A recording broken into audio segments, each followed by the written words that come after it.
Kita baca lah, saya sih seperti Ada yang itu. salah nih. Ini yang tadi artinya kemudian orang puasa Ramadan segitu panjang pun itu efek kesehatannya pun menjadi tidak istimewa. Apalagi bicara efek iman. Iyalah. Nah, ini memang PR menahan diri nih.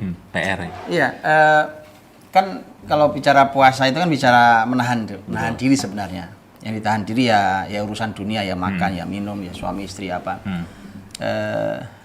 Yang tema makan minum itu Imam Ibnu Qayyim itu punya kalimat bagus. Apa itu? Kalimatnya gini. Kata beliau, al-ghidha itu, makan itu ada 3 derajat, ada 3 tingkatan. Makan itu pakai derajat. Okay. Ulama itu kalau ngomongin gitu. Jadi makan itu ada 3 tingkatan. Okay. Ada kata beliau namanya ghidha levelnya al-hajah. Al-hajah. Hajah itu ya lagi perlu, lapar perlu makan. Itu hajah. Ada jadi levelnya level al-hajah. Ada levelnya level al-kifayah. Kifayah, itu kecukupan. Nah, ada level tinggi itu levelnya adalah al-fadilah. Keutamaan. Nah, itu gimana tuh? Gimana? Ini berat nih kayaknya. Berat. Iya kan? Iya, seperti hal yang saya bilang ya, saya sering sampaikan di beberapa kajian atau tulisan yang saya katakan, sebenarnya makan itu buat seorang mukmin ya hanyalah sekedar untuk menegakkan tulang-tulang sulbi dan tulang-tulang rusuk mereka untuk bisa beribadah dengan Allah. Selesai. Yang dia butuhkan justru adalah bagaimana makanan itu menguatkan ruhnya, menguatkan imannya, menguatkan jiwanya. Seperti saya bilang beberapa waktu lalu, saya katakan makan seperti ini kan sehat. Masya Allah, ada buah melon, semangka, nanas. Makanlah semuanya, kenyang. Apa yang dapat? Kenyang. Tapi apa dapat kepuasan? Dapat kepuasan. Bisa makan seperti ini. Tapi pertanyaannya, apakah kepuasan dan rasa bahagia yang didapatkan dari makanan sehat ini itu bisa dirasakan orang lain? Jelas tidak. Dok, saya pengen potong sedikit. Ini mumpung dokter sampaikan tentang makan yang menegakkan tulang sulbi kita. Betul. Itu. Kalau pendalaman secara hadisnya ini menarik banget ini. Nanti penjelasan ilmiah kesehatan ini mudah-mudahan manfaat sekali. Kalau penjelasan hadisnya kan, itu hadis kan bunyi gini, riwayat Tirmidzi. Kan riwayat dari sahabat Ma'adi Karib itu bunyinya yang satu sudah kita bahas sebelumnya, yaitu ma mala ibnu adama wi'an syarran min batni. Itu satu. Pertama itu bahwa tidak ada bejana yang dipenuhi manusia yang buruk itu melebihi perutnya. Satu. Kemudian setelah itu Nabi SAW mengatakan bahwa bihasbi bni Adam an luqaimat yuqimna sulbahu. Cukuplah bagi anak Adam itu luqaimat. Luqaimat itu kan sebenarnya cuma, kalau lukmah itu kalau umpamanya daging itu sekerat sepotong daging gitu. Kalau apa ya sepotong roti, itu lukmah. Tapi luqaimah itu potongan kecil. Lebih kecil lagi. Iya, luqaimah itu kecil. Jadi bukan potongan besar. Jadi cukuplah beberapa potongan kecil, tapi yuqimna sulbahu, yang bisa menegakkan tulang sulbinya ini. Oh, ada hadisnya. Ya kan? Menegakkan tulang sulbinya. Karena makanya dulu menarik ya, ingat saya sahabat mulia Abu Darda radhiyallahu anhu. Beliau sampai mengatakan bahwa saya itu kalau makan daging, niatnya supaya menegakkan tulang sulbi saya agar kuat untuk sholat. Ya, Masya Allah. Ini masalah niat, dok. Babnya sebenarnya makan daging doang sebenarnya, babnya. Sama kita makan daging juga kan? Mungkin ya. Niatnya kita lapar ya. Ini sahabat tuh niatnya supaya tegak. Jadi yuqimna sulbahu. Kemudian kalimat berikutnya Rasul adalah fa in kana labud. Tapi kalau terpaksa kamu harus makan lebih banyak lagi.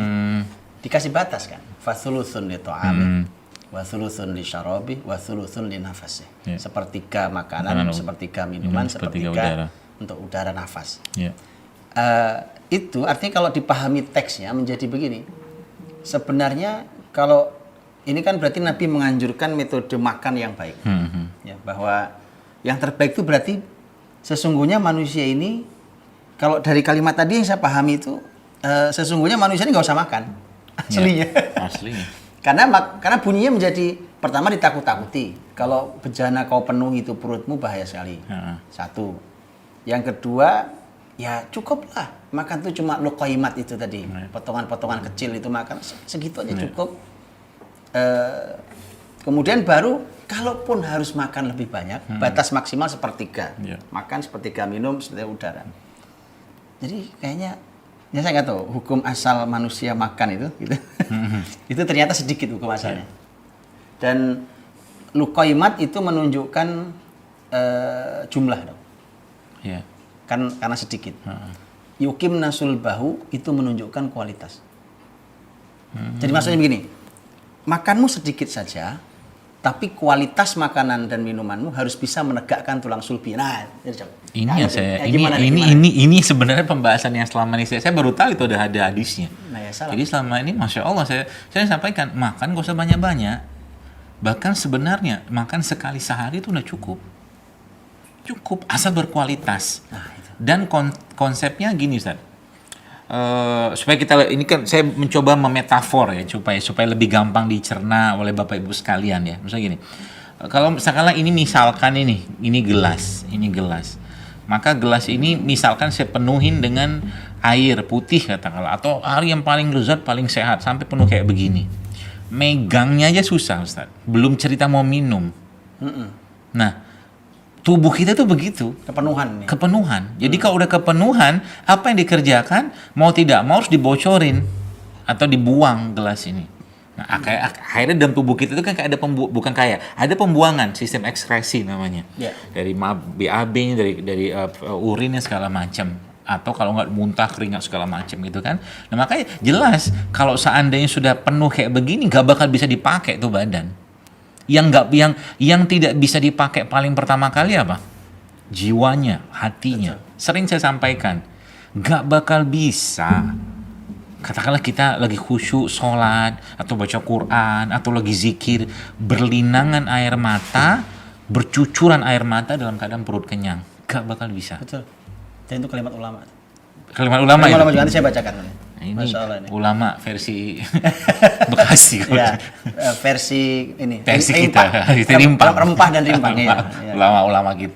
Saya baru tahu itu kalimat ulama. Dan memang saya katakan tidak bakal bisa. Sebab apa? Hati itu, kolbu itu, jiwa itu dia nggak butuh banyak makan. Sedikit saja makanannya, tapi yang perlu dibesarkan itu, yang dikuatkan tuh ruhnya, jiwanya. Sehingga tidak heran para sahabat zaman dulu tuh mereka tuh, saya membayangkan ya, kalau mungkin ruh atau jiwanya Umar itu dikeluarkan dari raganya, itu besarnya kayak apa, sehingga setan terbirit-birit kan. Kayak membayangkan seperti itu. Jadi membayangkan kenapa Nabi sampai mengatakan kalau ada dua lorong, Umar lewat satu lorong, setan sampai seperti itu. Jelas. Karena mereka coba lihat zuhudnya mereka. Cukup dalam urusan makanan, nggak berlebihan segala macam. Karena ini bagian dari fitnah. Dan zaman sekarang kalau kita lihat makanan jadi fitnah. Dan penyakit zaman sekarang awal muasalnya akibat fitnah dalam urusan makanan. Yang ditalbiskan atau diperangkapkan oleh syaitan apa? Lidah kita. Itu yang luar biasa. Saya katakan sebenarnya penyakit degeneratif dalam Islam ini harusnya orang Islam tidak boleh ada penyakit degeneratif. Kenapa? Kita punya fase kita punya apa ya? Kita punya waktu atau fase detox itu udah cukupnya luar biasa. Ustadz beginilah Ustadz. Ustadz punya rumah itu katakanlah ada 5 kamar. Atau katakanlah 5 kamar misalnya, ada aulanya, ada kolam renangnya misalkan, ada kebunnya segala macam. Terus Ustadz rumah itu mau dikosongkan dulu, panggil tukang, bersihkan, dirapiin, dicat lagi segala macam. Maka ketika masuk rumah itu akan bersihnya minta ampun. Nah, puasa itu kan begitu. Nyaman banget itu. Nyaman banget. Itu loh. Jadi kemenangannya kita itu sebenarnya waktu puasa itu ketika badan tuh sudah bersih. Tapi bukan raganya, karena sering saya sampaikan kalau jiwanya, ruhnya, kolbunya bersih pasti raga ngikut. Itu kata kuncinya.